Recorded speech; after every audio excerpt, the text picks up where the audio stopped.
अजित पवार दिल्लीसाठी रवाना झाले असल्याची या क्षणाला एक मोठी बातमी समोर येते आहे। अजित पवार आज अमित शहा यांची भेट घेणार आहे। सत्ता स्थापनेच्या घडामोडींना सध्या वेग आला असल्याचं बघायला मिळत आहे। तर मुख्यमंत्री मंत्रिमंडळासंदर्भात सुद्धा शहा सोबत चर्चा होणार असल्याचं कळत आहे। मात्र आजच या संदर्भात सविस्तर माहिती समोर येण्याची शक्यता आहे। अधिकची माहिती घेऊयात आमचे प्रतिनिधी गिरीश कांबळे यांच्याकडून।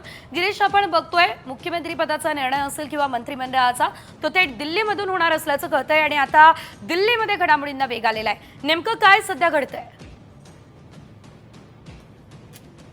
दिवस झालेत सत्ता मुख्यमंत्री कोण होणार याबाबतचा निर्णय अद्याप प्रलंबित आहे आणि त्या अनुषंगाने काल मुख्यमंत्री एकनाथ शिंदे जे काळजीवाहू म्हणून आहेत त्यांनी त्यांची भूमिका स्पष्ट केल्यानंतर आज दिल्लीत महायुतीची नेत्यांची बैठक आहे। अमित शहा असतील, पंतप्रधान नरेंद्र मोदी असतील, भाजपचे वरिष्ठ नेते इतर असतील, त्या सगळ्यांचे मिळून आज महायुतीची दिल्लीत बैठक आहे। या बैठकीत संपूर्ण सरकार कोण मुख्यमंत्री असणार, काय नेमकं कशा पद्धतीचं मंत्रिमंडळ असणार त्या सगळ्याची चर्चा आजच्या या बैठकीत होईल। त्या अनुषंगाने आज आत्ता काही वेळापूर्वीच उपमुख्यमंत्री अजित पवार आहेत ते दिल्लीसाठी रवाना झालेले आहेत। थोड्या वेळात देवेंद्र फडणवीस देखील दिल्लीसाठी रवाना होतील आणि त्यानंतर एकनाथ शिंदे देखील होतील। मात्र आत्ताच्या घडीला आपण बघितलं तर अजित पवार यांनी त्यांची भूमिका आहे ती स्पष्ट केलेली आहे। त्यानंतर काल एकनाथ शिंदे यांनी त्यांची भूमिका स्पष्ट केली आहे। त्यामुळे आज कदाचित महायुतीच्या सरकारबाबतचा निर्णय आहे तो जाहीर होण्याची दाट शक्यता आहे। मुख्यमंत्री कोण होणार याकडे साऱ्यांचं लक्ष आहे। अनेकांची नावं आहेत।